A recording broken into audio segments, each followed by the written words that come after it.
going on, everybody, and welcome back to TCG Madness. In today's video, I have another altered deck build for you guys today. And today's deck that I built is an Astadi and Surge Ramp Deck. Now, before we go any further, if you guys can do me the really big favor right now while I have your attention, please hit that like button. If you're new, consider hitting that subscribe button. Don't forget to also comment down below if you guys see anything that maybe you think I missed, or maybe you guys think that, hey, I think this card would be better than the card you currently have, or anything else that I might have built. Because right now, too, when it comes to Altered TCG, first of all, I'm not the expert. Number two, there are multiple ways of building a deck right now. Altered TCG does a very good job with the out-of-faction rares and the unique cards and all the things that Altered TCG has to offer you. There is a plethora of ways of building decks right now. There is no one way at the moment, anyways, that seems to be very maximized or optimal deck builds right now. There's no kind of meta. I mean, there's a baseline meta there, but there's not fully a real meta at the moment, which is really nice, by the way,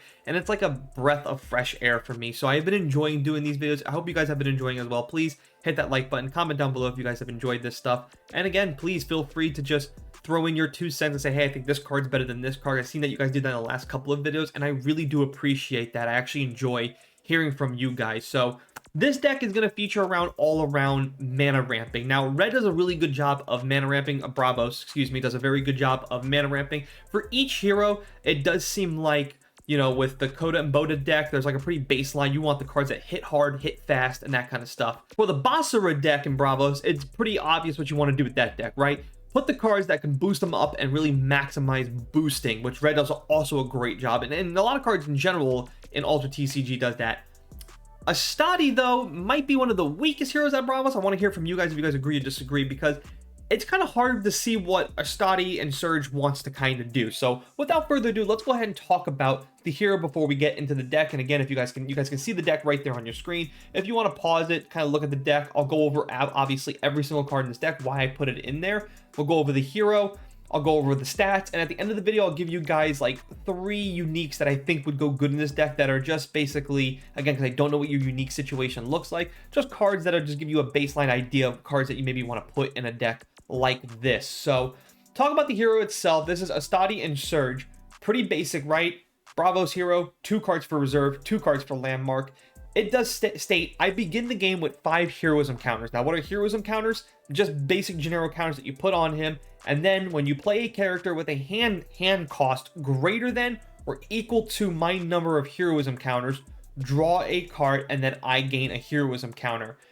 Pretty much this deck just wants to draw cards, but there's no real way to really maximize that ability. And I say that because there's not a lot of cards that have a baseline 5 or higher. There's a few cards, but not a lot. Like, there really is no way, and there's no way to take heroism counters off of him and reduce that number so we can play, you know, cheaper cost cards like the Tiny Djinns and the Bravos Vanguard and cards like that to really be able to draw a lot of cards. Because in this game, drawing cards is very powerful. That's probably why Altered TCGs made you have this hero start off with 5 mana, because drawing cards can really win you a game, man. If you can draw the most of your deck and basically play whatever card you want without searching, resupplying, sabotaging, doing stuff like that, without doing risky shenanigans, if you can just draw cards, then that's really powerful. So I do wish this hero, instead of having 5, had 4 heroism counters to start the game. I think 4 would be a little bit better, but they did with 5. That's okay. We're still able to find ways to really try to get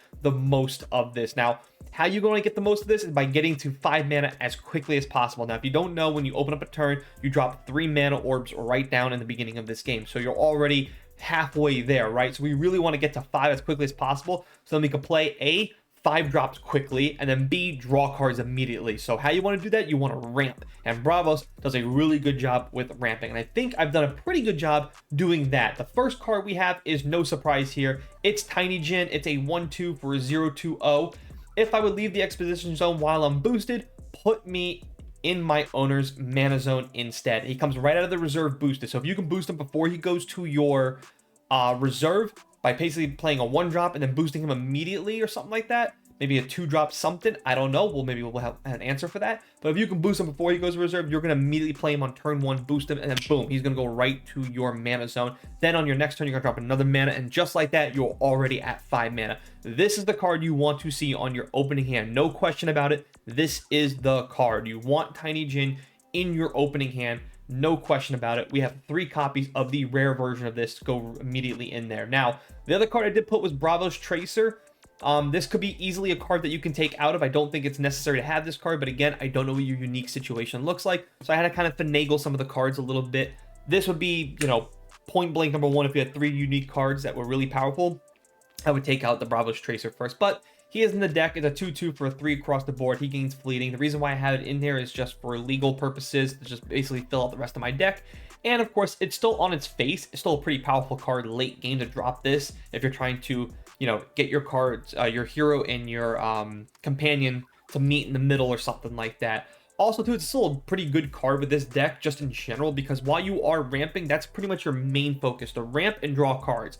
So your opponent may eventually just outgain you in the early game, but then once you set up your board, you're out ramping your opponent, you're dropping heavy spells, man, this deck can really get going. So the next card, we also have 2 copies of that one. The next card we have are 3 copies of Chiron. This is the card that, again, Tiny Jin and Chiron, or Chiron, however you pronounce it, you want to see in your opening hand, right? Drop Tiny Jin, drop him, and then boom, 2/2 for 1 across the board, and then it has target character gains 1 boost. Well, what's that boost good for? Well, to immediately boost up your Tiny Jin. You can boost up your Tiny Jin in your first opening hand with your 3 mana. Man, you're going to get, first of all, you're probably going to, you know, advance Expedition Zones, because now it's going to be a 1/3/1, which is pretty powerful, so you're probably going to win that battle, right? But then he's immediately going to go to your mana zone instead of going to your reserve, which is just fantastic, because now, what are you doing? You're ramping. So having these 2 cards in your opening hand is absolutely key. The next card we have are Haven Bouncers. It's we have 3 copies of this one for a 3/3, 2 across the board. I like it because a couple of reasons. Number 1, Sabotage. I love Sabotage. I think it's a very underrated ability.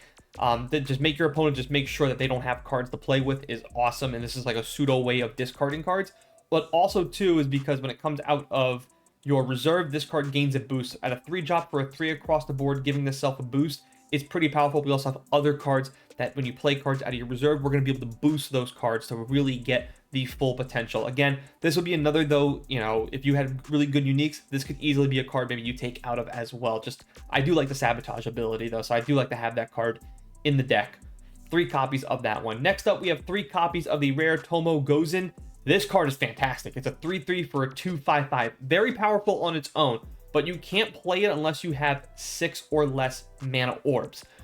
If you're ramping and you do it properly, man, dropping this early game, like if you have that 6 mana orbs ready to go and you actually do have this card in your opening hand or by turn 3 or 4, dropping this that early in a game, oh my god, is this thing beastly. But doing that, boosting your cards, that's why even if you drop like a, let's say you get to like 6 mana and it's already like turn 2 or something like that, man, dropping a Bravo's Tracer and a Tomo Gozen is very powerful. It's gonna be very difficult for your opponent to overcome those. You're most likely advancing on that turn, so definitely like this card while you're ramping. Of course, if you're ramping, you definitely want to play Mighty Jin. I do have the regular version. An argument can be made for the rare versions, but I went with other cards instead. But I do think Mighty Jin rare can also be a good candidate. Maybe if you take out the Haven Bouncers or something like that, maybe Tomo Gozens. Just, you know, throwing that out there, I can easily see an argument being made. But Mighty Jin, 3 copies. It's a 4/3 for a 4/4. If I would leave the Expedition Zone, you may put me in my owner's mana zone instead. Again, more ramping, which is what we want in this deck. 3 copies of that one. Then for the cards that can actually get you those 5 drops or above that allow you to draw cards, these are the cards that I went with. Starting off, we have Achilles. He's a 5/5, so if you drop him, you're going to be able to draw a card with your hero's ability. He's a 5/5 for a 5 across the board. He also has Tough 1. Your opponent's spells and abilities that target me cost 1 more. Gives you a little bit of pseudo protection when you drop him, which is what you're going to want, because Achilles is pretty powerful, just 5/5 across the board. Pretty strong on its own. This is where I took the deck in a completely different direction. I went with the Out of Faction rare. Now again, you can make the argument to remove this to put the rare version of the Mighty Jin. I will not argue with that at all. I think that's a pretty good, but I like to make decks that are a little bit different, a little outside the box thinking. This card does a bunch of things that I want for this deck, right? So I went with 3 copies of the rare Asmodeus. First, it's a 6/6. So what does that mean? It means that you play them as long as you have 6 heroes encounters or less. If you have 5 or 6, right, you're going to be able to draw a card when you play him. That's perfect, right? Then you're going to roll a die. On 4+, he's going to gain Anchored, which is great. Not a lot of cards do that in Bravos that give you Anchored. So that card's going to stick around. We like that. On a 1 through 3, this card's going to gain 3 boosts. So dropping a 6 drop, that's going to be a 8/8/8 across the board. Very powerful, all things I like. Drawing a card off my hero's ability because he's a 6/6.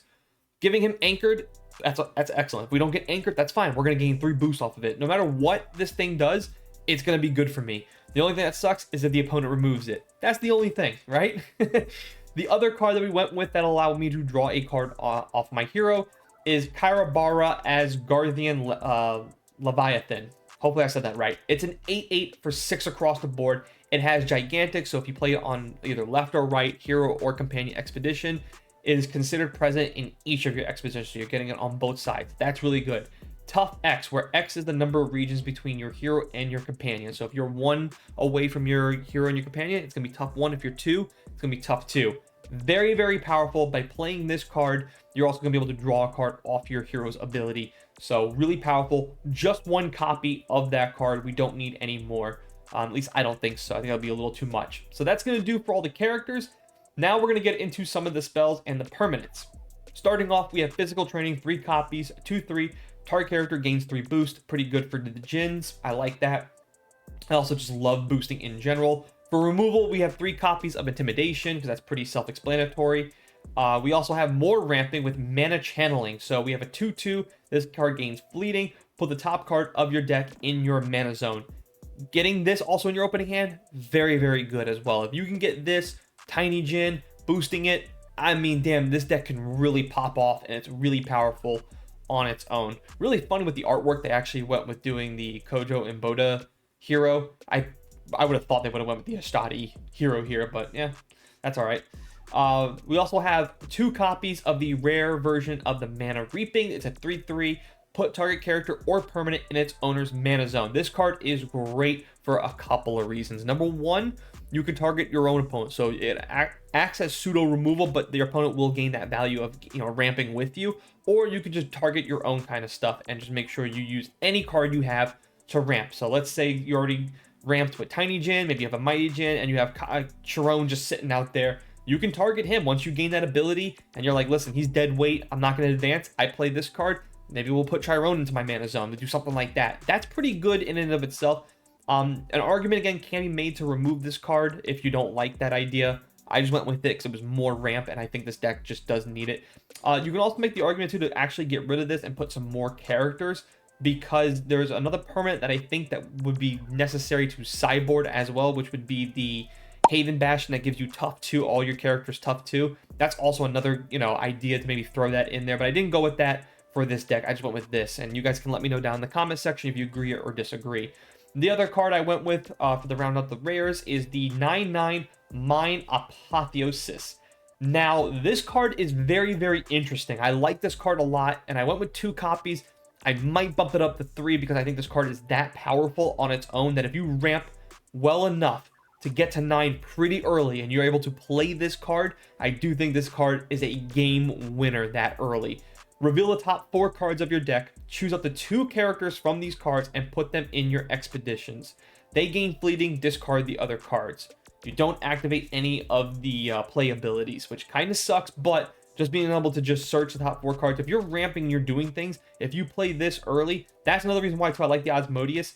If you're ramping, man, and you get to like 9 or you're at 8 or something, you play him with like a Bravos Tracer, or you play him with a Chiron, and then you're able to play this in your next turn. Maybe Osmodeus has Anchor. Like, there are a bunch of opportunities here to really capitalize and really just beat down your opponent pretty early by using ramp. Those are the spells. Again, comment down below if you agree or disagree with any of the things I put in there. For the permanents, I did go with the 2/2 Haven Bravos Bastion, which has your characters have play outside of the reserve and gain a boost. And I also went with the 1 rare regular version, and then went with the 2 of the rare versions. We went with the 2/2 Haven Bravos Bastion. The reason why I went with the rare version of this one is because it does have that resupply ability. Now, that's it for the deck. Let's go ahead and break down all the stats, which is something that I love that Altered TCG does this, man. This is just fantastic. So obviously we have the 15 out of 15 rares, 24 commons, no uniques. I don't know what your unique situation looks like, okay? So we'll just leave it at that. For the mana, hand cost, pretty straightforward across the board, right? For your hand cost, we got heavies 2s and heavy 3s, and of course we have some 4, 5, 6, 7s, no 7s, 8 and 9s. Your reserve cost, no 1s, heavies on the 2s and 3s, which is kind of what you want. You want your reserve cost to be low. So, play cards out of your hand, but if, push comes to shove, play those out of the reserve. Couple of the 5 to 6, and then we have, of course, the 8 and the 9s. Attributes, 64 in the forest, 79 in the mountain, and 61 in the ocean. These are pretty good baseline stats. Bravo's very good in the mountain and the forest. It's always going to suffer from the ocean, but if you boost those characters up correctly, you should have no problem getting across the expedition zones. Types, 13 spells, 3 permanents, 23 characters, 11 out of 39 owned. So that's why this deck is not legal. You can see it's legal everywhere else except for the cards owned and global availability. So those are the cards right there. That's the deck in and of itself. Let me know what you guys think about the deck, and if you made it this far in the video, please hit that thumbs up button for me. I really would appreciate it. I think this is a pretty good deck. I think out of all the Bravos heroes, though, I think this hero might be, I don't want to say it's the weakest, but it's definitely one that I definitely wouldn't be running to. I would definitely stick with the Kojo and Boda deck and the Basiri and Kazimon deck. I think these two are definitely my go-tos as far as Bravos. If I had to rank them 1, 2, and 3, 1 and 2 and 3, that's how I would definitely rank them, and it's really not that far off from number 1 and number 2. Astadi Surge, it's not a bad deck. It definitely has like its baseline. It wants to draw cards, but it wants to ramp to get you there. So there's a lot of things you have to do to clear that threshold of 5 heroism counters before you can really start capitalizing on your hero's ability. Whereas Kojo and Basira, they immediately can capitalize, right? This thing, tap, give something a boost. When something gains a boost, tap it and give a card another boost. Kojo Boda, if it's your turn, you're starting off, you're the first player, you're going to get the token of the Boda, which is 2 across the board. So there's really nothing to really like clear a threshold as far as using it, using your hero's ability to capitalize the most on it. So that's just my thoughts. Now I'm going to go ahead and shift over to the unique cards that I picked, that I think that these cards are a good baseline of what you would want for a unique card to look like in this deck. The first unique card that I pulled is a Mighty Djinn. This is a 5/4. Don't forget, these are just examples of unique cards that Altered TCG gives us, that I just give you like a baseline that, again, I just don't know what your unique situation looks like. There are so many uniques out there. I can't wait to really see when the market opens up all the uniques that are truly out there to really get a great understanding of what these cards look like. But these are just some examples that I would put in the deck if given the opportunity. Starting off, we have a Mighty Djinn, a 5/4, so that 5-drop right there would be able to capitalize on your hero's ability, so you can draw another card off of it and give another heroism counter. He's a 4/4, 0 water, but this card has, you may put a card from your hand in the reserve. If you do, target character gains 2 boost. I like that immediately. So taking a card from your hand, putting it down in your reserve. If you have your permanent out there, that card will gain a boost when it leaves the reserve. I like that a lot. It's basically like pseudo resupply.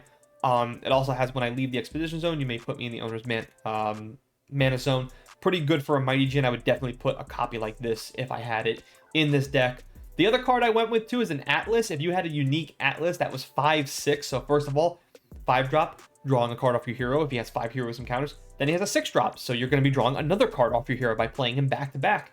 He is a 4/2/3, have gigantic, but you may put a card from your hand in your reserve. That's excellent, by the way, if you have your permanent out there. But then, if you do draw a card, man, if we had more cards that said if you can do this, draw a card, or do this, or draw a card, or play this, or draw a card. Like, I even thought about putting the Kitsune out of faction rare in this deck, because it does say both players get to draw a card, but just drawing cards in this game is that powerful in Altered TCG, because that's one thing Altered across the board did not do in this card game, right? There's not a lot of cards that say combo off all these things and draw like 4 cards. This isn't Magic the Gathering. You're not playing Simic, There's not a lot of cards. This isn't Star Wars Unlimited. There's a bunch of cards like in blue that restore and draw. There's none of that in Altered TCG. There's not nothing of that, but there's not a bunch of cards that basically just say play this, draw a card, which is pretty straightforward in most card games. Altered TCG did not do that for a reason.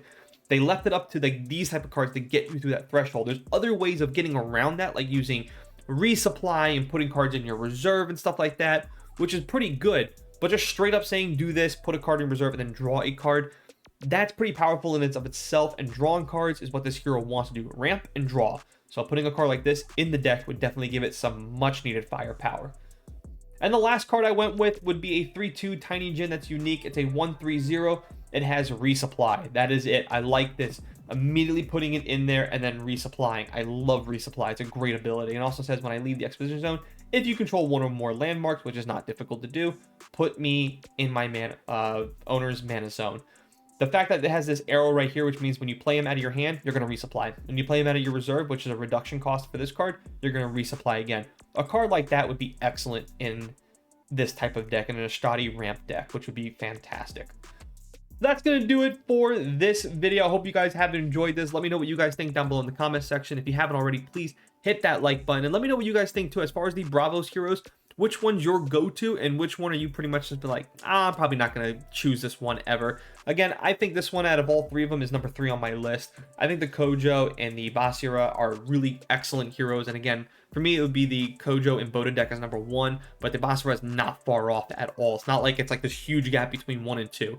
They're very close for sure. But let me know what you guys think. That's going to do it for this video. Hope you guys have enjoyed it. Please, again, if you haven't already, hit that like button. If you're new, consider hitting that subscribe button. As always, thanks for watching. Thanks for listening. I'll see you guys next time.